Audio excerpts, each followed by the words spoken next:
नमस्कार प्रेक्षकांनो, तुमचं स्वागत आहे आपल्या चॅनलमध्ये. प्रेक्षकांनो, अर्जुन सायलीला सुमनबद्दल खबर मिळालीच. चला तर बघूया. महिपतला इकडे पोलिसांनी एवढे मारले तरीसुद्धा महिपत काही तोंड उघडायला तयार नाही. तसे पोलीस फोन करून चैतन्यला सांगतात, की महिपतने काही तोंड उघडलं नाही. तर महिपतला अटक झाल्यामुळे इकडे नागराज आणि प्रियाचे चांगलेच धाबे दणाणलेत.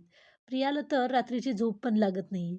तर इकडे नागराज अर्जुन सायलीच्या सगळ्या गोष्टींवर लक्ष ठेवून आहे. नागराज आता चांगलाच घाबरलाय. अर्जुन मग पोलीस स्टेशनमध्ये जातो आणि महिपतला विचारतो, "खरं सांग, तुला कोणी सांगितलं होतं अपघात घडवून आणायला?"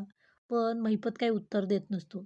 तर नागराजचं सगळं लक्ष खिडकीतून असतं, महिपत काही अर्जुनला सांगतोय काय? तर महिपतचं लगेचच नागराजकडे लक्ष जातं. तर अर्जुन पण इकडे नागराजवर चांगलंच लक्ष ठेवून आहे. आता नागराजच्या मनातली भीती चांगलीच वाढते आणि मग तो आत जातो आणि महिपतला म्हणतो, "सुमन कुठे आहे?" महिपतला लगेचच कळून चुकतं, नागराज आता सगळं त्याच्या माथी मारतोय.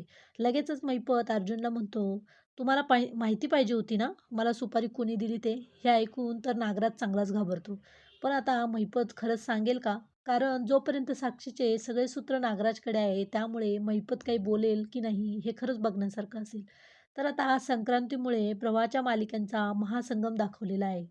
तर त्यात सगळ्या मस्त तयार होऊन आलेल्या असतात. काव्या, सखी, भूमी, मीरा, सायली. नागराज कोपऱ्यात उभं राहून सुमनचा व्हिडिओ पाहत असतो. तर तेवढ्यात सखी येते, म्हणते, "काका आमचा फोटो काढा ना." तर काव्या लगेचच नागराजचा फोन घेते, म्हणते, "मी काढते." तर त्यात ती बघते तर सुमनचा व्हिडिओ. ते बघून तर काव्या चांगलीच शॉक होते. ती तिथेच काही बोलत नाही आणि लगेचच अर्जुन सायलीकडे जातात आणि अर्जुन सायलीला सगळं सुमनबद्दल सगळं सांगतात. तर हे ऐकून अर्जुन सायली तर खूपच शॉक होतात. आता सायली अर्जुन पोहोचतील का सुमनपर्यंत?